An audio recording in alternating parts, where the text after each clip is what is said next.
우리 교회표 할까요? 교회표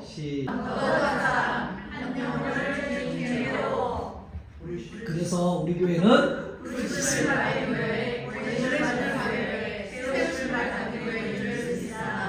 네, 우리 다 넘어갔어요. 한 주간도 잘 계셨죠? 한 주간도 하나님의 은혜 가운데 보호하심 속에서 지난주 말씀처럼 복되게 복을 쫓는 인생이 아니라 복되게 복이 되는 인생으로 살아가라는 우리 팔복을 우리가 어저께 지난주에 말씀을 나눠봤죠. 그 축복으로 살아가며 세상에서 큰 승리함을 얻었는지를 믿습니다. 지난주일에도 제가 질문을 했지만은요, 여러분들은 지금 복을 받고 계십니까?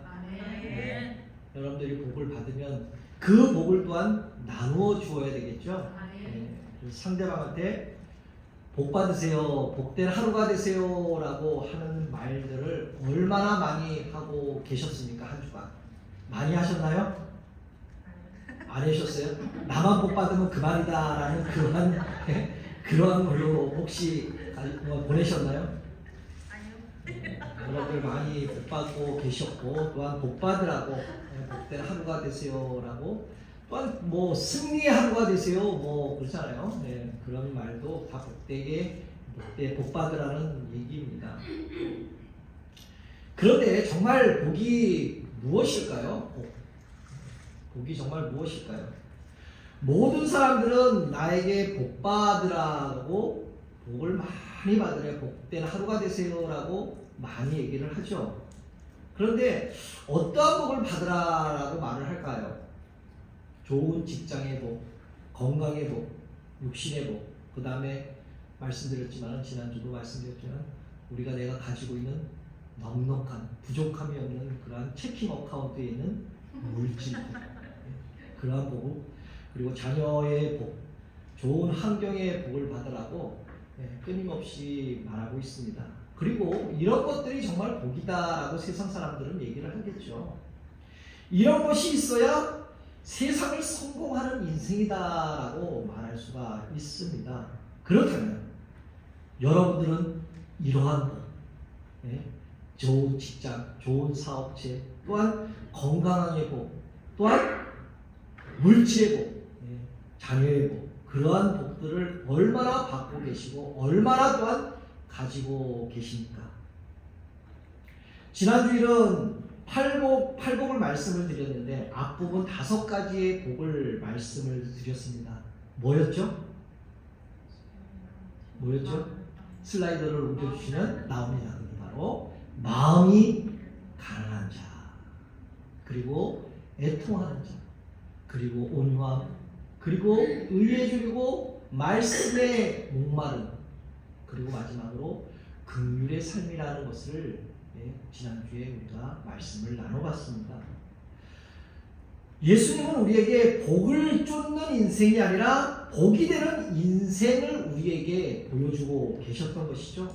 그래서 오늘도 그 이어지는 그 나머지의 8복 중에 3가지 복, 그 6번째부터 8번째까지에 대한 복을 나누면서 오늘 그 복이 정말 예수님을 닮아가고 있는지, 내가 정말 그 복으로 통해서 예수님을 닮아가고 있는지 오늘 한번 여러분들 돌아보시기를 주님의 이름으로 축복합니다. 그럼 먼저 6번째 복을 오늘 8절에 이렇게 말씀하죠. 함께 읽어볼까요? 시작. 마음이 청결한 자는 복이 있나니 그들이 하나님을 볼 것이요. 아멘. 여기 집사님 이거 2개 다 켜주실래요? 억스를.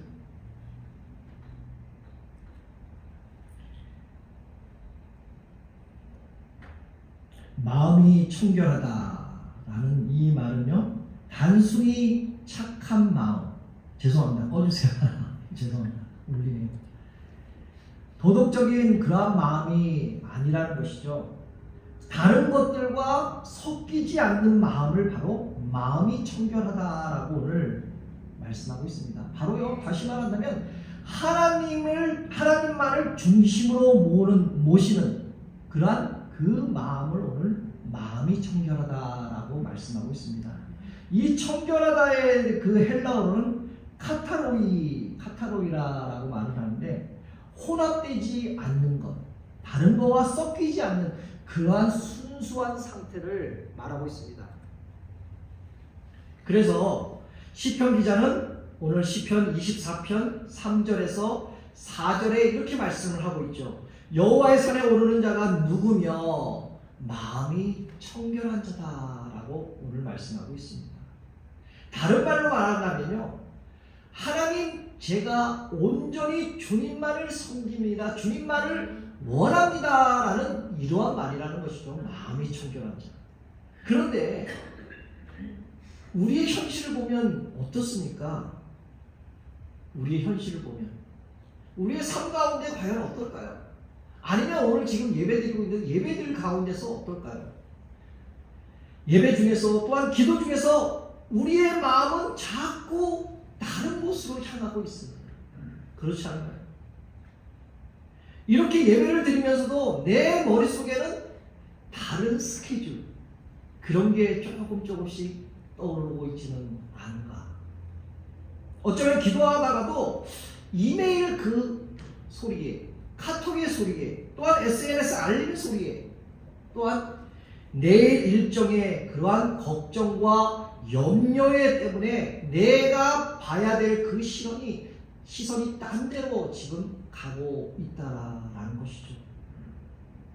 이렇게 우리가 예배를 드리고 있지만 정말 이러한 모습이 우리에게 있다는 것이죠. 여전히 마음 중심에는 하나님이 없는 경우가 얼마나 많이 있었습니까? 우리의 삶 가운데. 그런 우리에게 하나님께서는 오늘 말씀하십니다. 마음이 청결한 자가 나를 볼 것이다. 복은 중심에 나를 섬기는 자에 임한다라고 오늘 말씀하고 있습니다. 그렇다면 예배를 드리면서도 내 마음 한편에 놓지 못하는 것이 과연 무엇일까? 지금 내 마음의 중심에는 과연 무엇이 지금 자리를 잡고 있는가? 마음이 청결한 자는 분명하게 하나님을 본다라고 오늘 말씀하고 있습니다. 이 말씀은요, 하늘에서 하나님을 바라본다라는 그 뜻이 아닙니다. 바로 청결한 마음으로 예배할 때 하나님과 가까이 느껴진다라는 것을 의미하고 있는 것이죠. 그리고 청결한 마음으로 기도할 때 말씀이 살아서 내 귀에 들린다라고 오늘 말씀하고 있는 것입니다. 그러므로 청결한 자는 힘든 세상 속에서도 하나님의 임재를 누리게 될 줄 믿습니다. 그리고 일곱 번째 복은요, 9절에 이렇게 말씀하죠. 한번 읽어볼까요? 시작. 화평케 하는 자는 복이 있나니 그들이 하나님 아들이라 일컬음을 받을 것이요. 화평이라는 것이 무엇일까요? 화평이라는 것.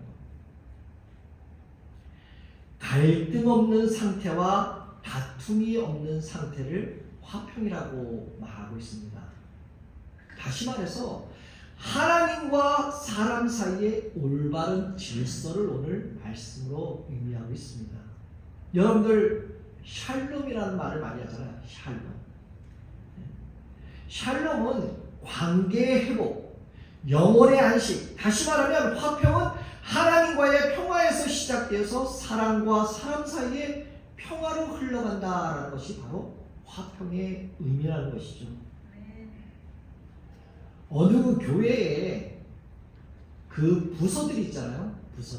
각 부서들이 있는데 성가대와 찬양팀의 그 갈등이 참 심각합니다. 저도 예전 교회에서 이러한 경우를 경험했어요. 성가대 지휘자와 저는 찬양팀을 맡고 있었으니까 찬양팀하고 문제가 있는데 거기에 뭐가 문제가 있었냐면 반주자의 문제였어요. 성가대도 반주를 하고 찬양팀도 반주를 합니다. 이 집사님. 근데 우리는 연습을 해야 되는데 성가대에 가 있는 거예요. 그때가 부흥회였었거든요.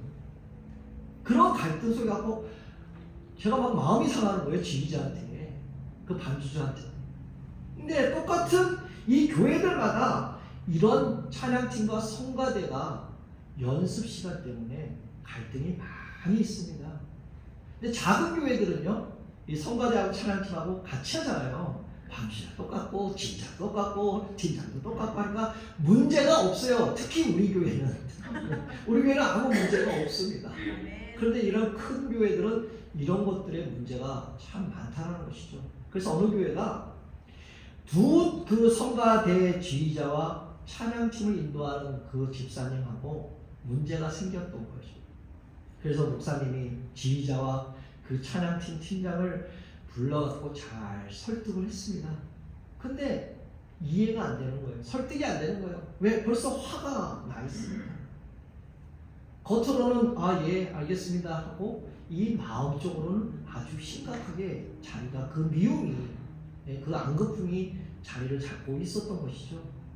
그런데 어느 날 정말 나이가 드신 장로님 한 분이 그 광경을 보고 그 두 분을 불렀습니다. 그 두 분을 불러서 얘기를 해요. 이런 얘기를. 집사님의 그 수고와 노고를 잘 알고 있습니다. 물론 섬기려고 하는 거를 정말 잘 알고 있습니다. 그런데 교회는 사람보다 또한 사역보다 사람을 세워주는 것이 바로 교회의 역할이 아닙니까? 라는 것입니다. 성가대가 무슨 역할을 합니까? 예배하는 그 하나님의 찬양하는 그 예배의 역할을 하잖아요. 찬양팀이 뭔 역할을 합니까? 나만의 찬양만 합니까? 우리들의 찬양만 합니까? 회중을 위한 찬양들을 하는 거 아닙니까? 같이 하나님의 영광을 돌리는 건데 이게 서로 연습이 틀리다고 못한다고 서로 앙금을 갖고 있다는 것이죠. 그래서 이 장로님이 우리 한번 식사 한번 합시다. 제일 좋은 방법이 밥 먹는 거잖아요. 그래서 식사 한번 합시다 해갖고 식사를 부르며 이런 얘기를 했었던 것입니다. 사역보다는 교회는 사람을 세워나가는 게 교회입니다 라고 얘기를 하는데 어쩌면 그 담임 목사님보다 이 장로님의 그 인자함이 더 많았는지는 몰라도 설득력이 많았는지 몰라도 그 집사님이 그 식사 안에서 화해가 되었던 것입니다. 그래서 지금도 두 팀이 함께 기도하며 예배를 세우고 있다라는 것입니다. 그 장로님은 어느 큰 소리를 너가 잘했어 집사님, 집사님이 잘못했어요 이런 큰 소리를 치우고 누구를 지적하는 것이 아니라 조용한 설득력으로 조용하게 그 큰 소리 없이 그 밥 한 끼 먹는 그 자리에서 모든 것이 해결이 되었다라는 것입니다. 바로 식사 한 끼로 교회를 살려낸 사람이라는 것이죠. 이게 바로 화평케 하는 사람이라는 것입니다. 그러므로 화평은요 다툼이 없는 상태가 아니라 하나님의 질서를 회복하는 그러한 용기 있는 선택인 줄 믿습니다. 그러므로 화평케 하는 자는 평화를 만드는 사람이라는 것이죠. 다툼을 멈추게 하고 오해를 품는 사람을 오해 없는 사람으로 만들게 하고 우리가 더 나아가서 십자가처럼 그 사람과 사람 사이에 그 다리를 역할을 해주는 게 바로 화평케 하는 자다라고 오늘 말씀하고 있는 것입니다. 그래서 골로새서 1장 20절에 이렇게 말씀하고 있죠. 그의 십자가의 피로 화평을 이루사 라고 말씀하고 있습니다. 예수님은 십자가로 우리와 하나님의 사이를 화목케 하셨잖아요. 그러므로 우리는 그 십자가의 길을 우리의 그 삶을 이어가는 그러한 사람이 되어야 할 줄 믿습니다. 그렇다면 나는 내가 하고 있는 말이나 내가 하고 있는 그 모습과 행동으로서 과연 사람을 세워주고 사람을 살리고 있는가? 아니면 내가 말하는 거와 내가 행동과 그러한 모습이 어쩌면 그 갈등을 키워나가고 있지는 않은가? 벽 아닌 또 다른 벽을 세우고 있지는 않은가? 우리는 한번 돌아봐야 할 줄 믿습니다. 나는 정말 하나님의 자녀답게 그러한 화해의 다리를 나는 그 역할을 잘하고 있는가? 사랑하는 성도 여러분, 나의 작은 말 한마디가 내가 먼저 손 내미는 그러한 용기 하나하나가 그게 예수님의 사랑인 줄 믿습니다. 그게 바로 하나님의 자녀의 모습인 것이죠. 그러므로 나의 작은 말 한마디가 누군가의 위로가 되고 누군가를 살릴 수 있게 되기를 다시 한번 예수 그리스도로 축복합니다. 그리고 마지막 8번째는 이렇게 말씀하죠. 10절에 의를 위하여 박해를 받는 자는 복이 있나니 천국이 그들의 것이다. 모든 사람들은요, 저와 여러분 마찬가지겠죠. 모든 사람들은 박해를 받기 싫어합니다. 다시 말해서 고난을 받기를 싫어한다라는 것이죠. 욕을 먹고 싶습니까, 여러분들은? 어쩌면 손해를 보고 싶습니까? 불이익을 받는 것을 누가 좋아하겠습니까? 어느 누구도 욕먹고 손해보고 내가 불이익을 받는 것은 어느 누구도 좋아하지 않는다라는 것이죠. 그런데 복이라는 단어와 박해라는 단어는 서로 멀어져 있습니다. 아주 거리가 멀어져 있는 것이죠. 욕을 먹고 무시당하고 손해보면 아무리 생각을 해도 이거는 복이 아니라 고난이잖아요. 그런데 오늘 말씀은 의를 위하여 박해받는 자는 복이 있다. 그것이 천국이다라고 오늘 말씀하잖아요. 여기서 말하는 의는요, 하나님을 향하는 그런 올바름의 자세와 마음인 줄 믿습니다. 바로 예수님을 믿는 믿음, 하나님 앞에 바르게 살고자 하는 그러한 믿음, 진리를 따라서 살고자 하는 그러한 선택, 그러한 삶을 선택했기 때문에 우리는요, 세상 사람들에게 거절을 당하고 외면을 당할 때 그게 핍박과 고난일지라도 그것은 바로 복이라고 오늘 말씀하고 있는 것이죠.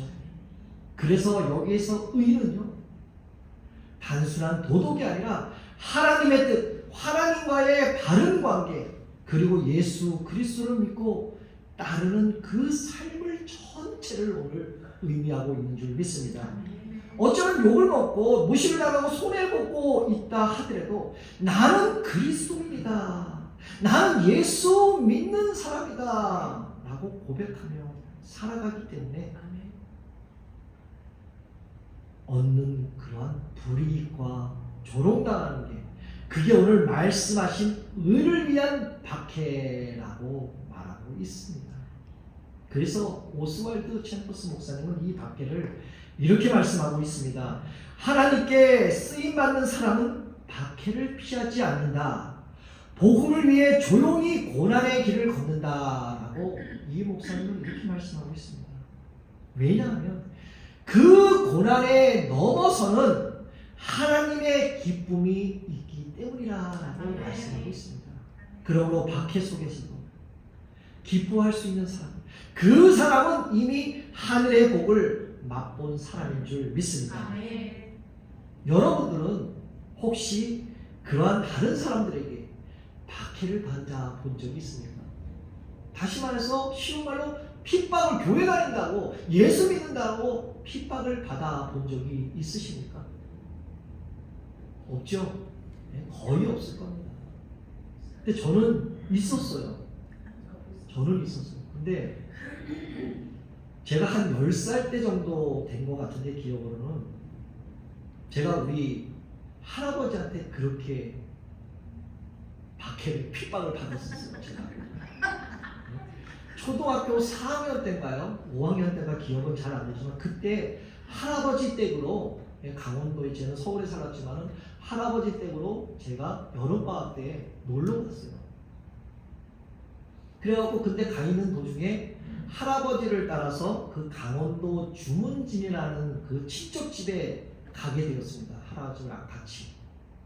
그런데 갔더니 거기서 제사를 드리는 거예요. 제사를. 할아버지는 이제 갓을 쓰고 수염도 이렇게 길고 돋보를 입고 이렇게 다니시는 분인데, 그래서 제사를 드리고 있어요. 그 저보고 할아버지는 이 와서 절을 하라고 얘기합니다. 그래서 저는 어떻게 했습니까? 나 절 못해요. 저 못해요. 그들이 할아버지가 화를 내면서 저한테 절을 하라고 강요를 합니다. 그래서 저는 죽은 사람한테 절을 못합니다. 그렇게 배웠습니다. 라고 얘기했더니 할아버지는 뭐라 그러냐면 이번 한 번만 해라. 이번 한 번만. 그러면서 안 한다고 자꾸 제가 그 고집을 피우니까 할아버지가 화를 더 내면서 야, 교회가 뭐가 중요하냐? 조상이 더 중요하지. 왜 교회 때문에 너가 여기에 조상이 주는 그러한 복을 못 받느냐? 라고 할아버지는 이렇게 저를 구박하는 거예요. 혼을 내더라고요.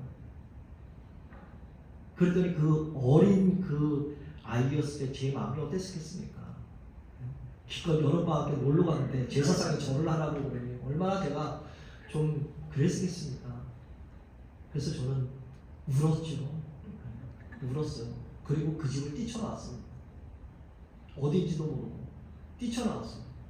그리고 사람들한테 물어서 터미널까지 갔습니다. 터미널까지 가서 할아버지의 그 집에 있는 그 가는 그 버스를 타고 대관역곡이죠. 예, 글로 넘어가고 갔는데 그러면 어떻게 갔느냐라고 질문을 하겠죠. 돈이 어디서 났냐? 여러분들 옛날 한국 문화에 보면 어린 뭐 손자들이나 친척 어린애들이 오게 되면 어떻습니까? 인사하고 그러면 돈을 주잖아요. 그 돈이 있었던 거예요. 그래서 그 표를 사갖고 예, 할아버지 댁으로 다시 갔습니다. 할아버지는 많이 나를 찾았겠죠.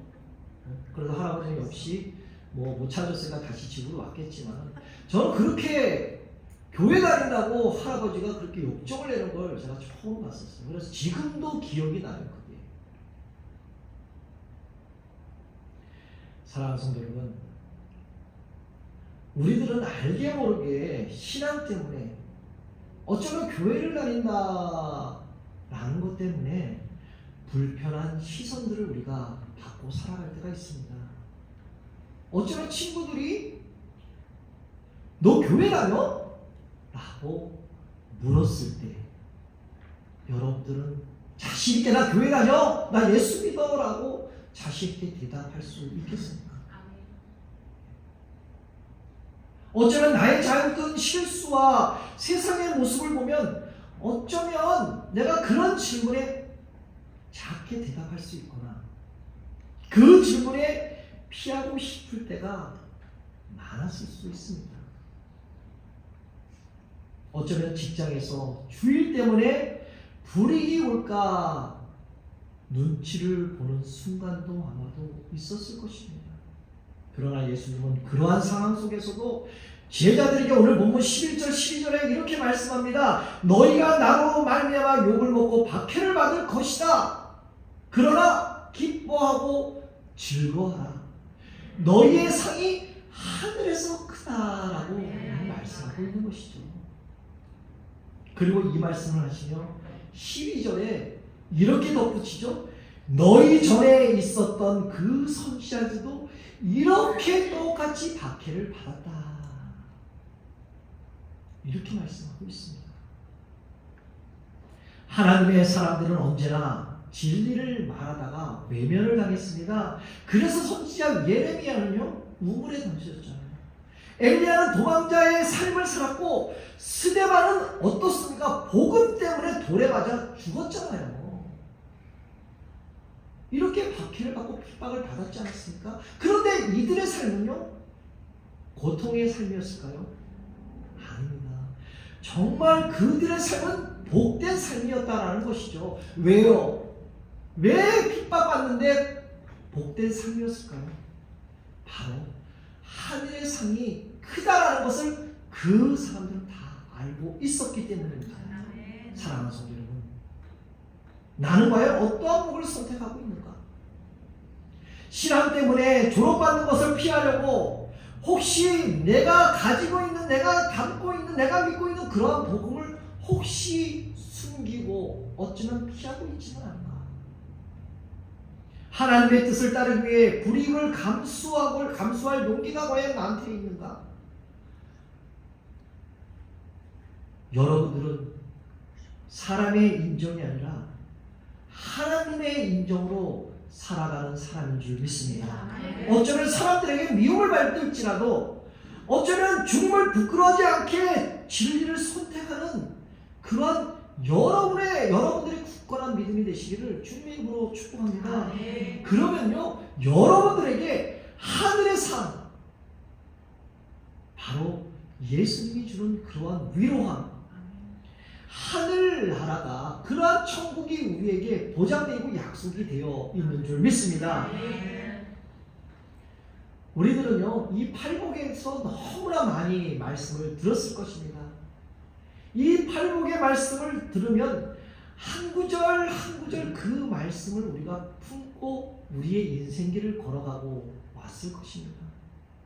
그런데 이 말씀은요, 우리의 삶을 조금 더 복된 삶을 살라고 조언이 아니라, 충고가 아니라 우리의 지난 삶을 돌아보게 했고, 지금 믿음을 다시 소개했고, 앞으로 내가 과연 어떻게 살아가야 할지 방향을 바꿔주는 그러한 말씀인 줄 믿습니다.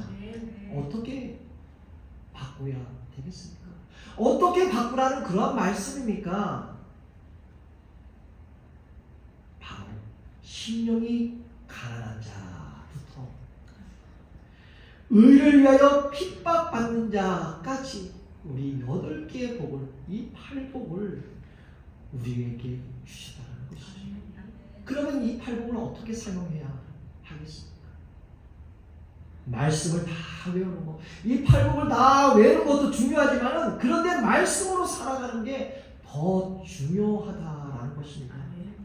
여러분들, 이 8복으로 여러분들의 삶 가운데 귀중한 그 삶, 정말 예수님을 닮아가는 그러한 삶이 되시기를 다시 한번 주님의 이름으로 축복합니다. 이제 말씀을 맺겠습니다.